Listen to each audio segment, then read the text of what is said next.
अस्सलाम Nadreen Nadreen कराम, मौलाना फजल रहमान और चीफ जस्टिस ऑफ पाकिस्तान जैसे याहिया अफरीदी साहब इस वक्त के मुनाफिक तरीन इंसान साबित हुए हैं। ये मैं कैसे वो मुनाफिकत इस वक्त दोनों ही कर रहे हैं, फजल रहमान भी और जैसे याहिया अफरीदी साहब भी, वो भी आपके सामने रखूँगा। उसके अलावा जो है पाकिस्तान तहरीक इंसाफ के ऊपर जो गोली चलाई गई उसके हक में आज एक बहुत बड़ी गवाही पाकिस्तान तहरीक इंसाफ के हक में आई है कि गोली वाकई चलाई गई और गोली चलाने से लोग शहीद भी हुए। नाज़रीन, सबसे पहले आपके सामने रखना है कि मौलाना फजल रहमान साहब किस तरह की मुनाफिकत कर रहे हैं। नाज़रीन, आज मौलाना फजल रहमान साहब ने पेशावर के अंदर KPK के अंदर एक तकरीर करते हुए कहा कि जो मदारिस रजिस्ट्रेशन बिल है इसके ऊपर अगर दस्तखत ना हुए तो मैं बहुत बड़ा लॉन्ग मार्च करूँगा। और वो इस हुकूमत और आसिफ जरदारी साहब को बदनीयत कह रहे थे कि इनकी नीयत ख़राब है, बददियानत कह रहे थे कि इन्होंने इस बिल के ऊपर दस्तखत नहीं किए, रजिस्ट्रेशन और मदारिस के बिल।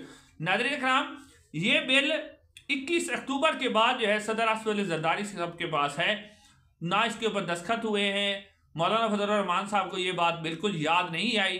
अक्टूबर के भी दिन गुजर गया, पूरा नवंबर गुजर गया, अब दिसंबर आया तो मौलाना फजल रहमान साहब को याद आया कि ये बिल जो है वो उसके ऊपर सदर आसिफ जरदारी साहब ने दस्तखत नहीं किए।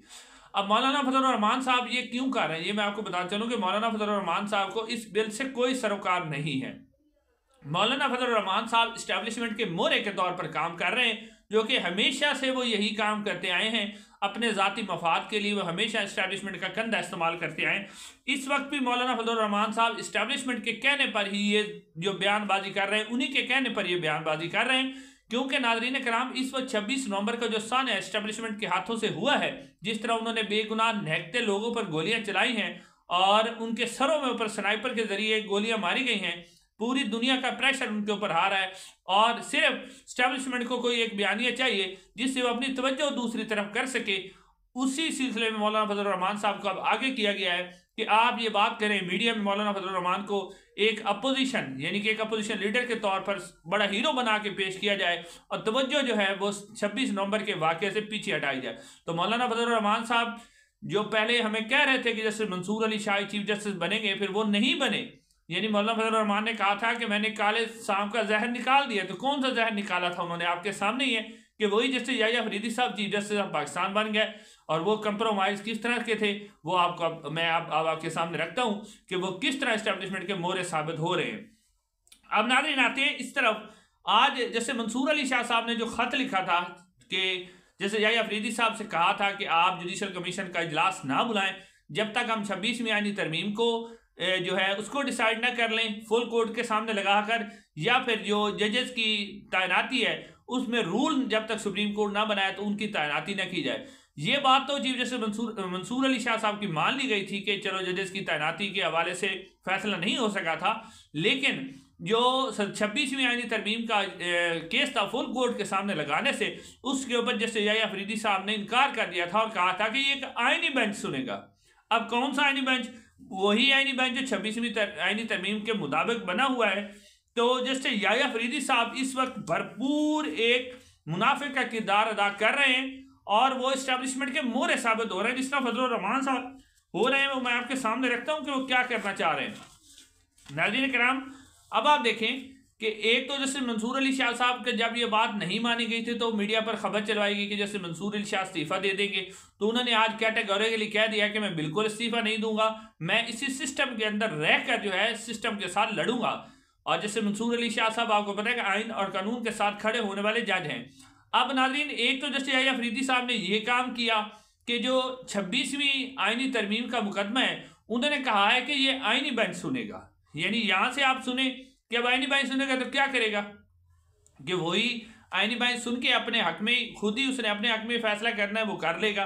फिर आप इससे बड़ी बात करें कि इससे भी एक अहम मुकदमा जो जैसे याहिया अफरीदी साहब ने आईनी बेंच के सामने लगा दिया है, जिससे याहिया अफरीदी साहब वाज़ेह तौर पर लगते हैं कि वो इस्टेब्लिशमेंट के मोहरे हैं, एक कंप्रोमाइज़ हैं, वो डील के तहत ही चीफ जस्टिस बनाए गए थे।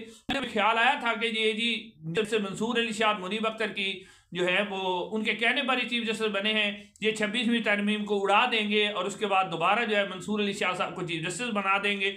ये मुख्तलिफ वकला के हलकों के अंदर बातें हो रही थी, लेकिन अब वाज़ेह हो गया है कि जस्टिस याहिया अफरीदी साहब जो हैं वो एक मुकम्मल कंप्रोमाइज़ और डील करके चीफ जस्टिस ऑफ पाकिस्तान बने। उसका सबूत वाज़ेह है कि इलेक्शन में धांधली का केस आईनी बेंच के सामने लगा दिया।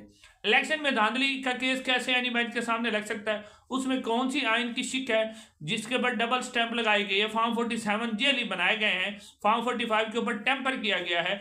इसका आईनी कौन से आइन की शिक की तशरीह होनी है कि जी फॉर्म 45 जो बनाए गए हैं, 7 को 8 और 0 को 04 बनाया गया है।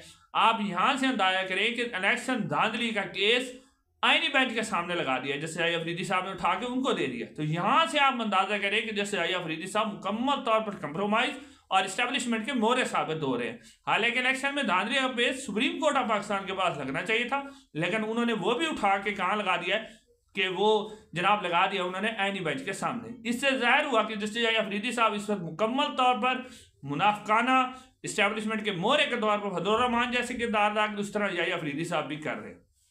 अब आखिर में नाज़रीन, एक जो पीटीआई पर गोली चली है उसके हक में एक बहुत बड़ी गवाही है। शाहिद काका नबासी साहब ने एक नई पार्टी बनाई है। उन्होंने आज प्रेस कॉन्फ्रेंस करते हुए कहा है कि पाकिस्तान तहरीक इंसाफ के कारकुन उन्होंने गवाही दी है कि मुझे आप एक वीडियो दिखा दें, कोई एक सबूत दिखा दें, कोई एक तस्वीर दिखा दें कि पुरअमन मुजाहिरीन जो थे वो किसी पार्लियामेंट की बिल्डिंग में घुसे हों, सुप्रीम कोर्ट की बिल्डिंग में घुसे हों, उन्होंने कोई तोड़ फोड़ की हो, किसी किस्म का वायलेंस उन्होंने किया हो।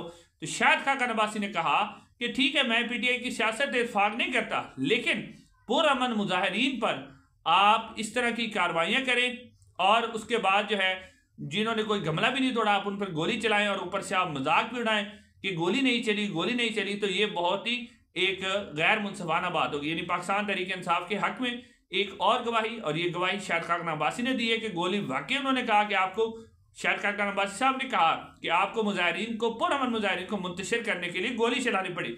तो ये आपकी नाकामी है, ना कि आपकी कामयाबी है। इंशाल्लाह अगली वीडियो मुलाकात होगी। आप लोगों के सुनने का बहुत बहुत शुक्रिया। अस्सलाम वालेकुम।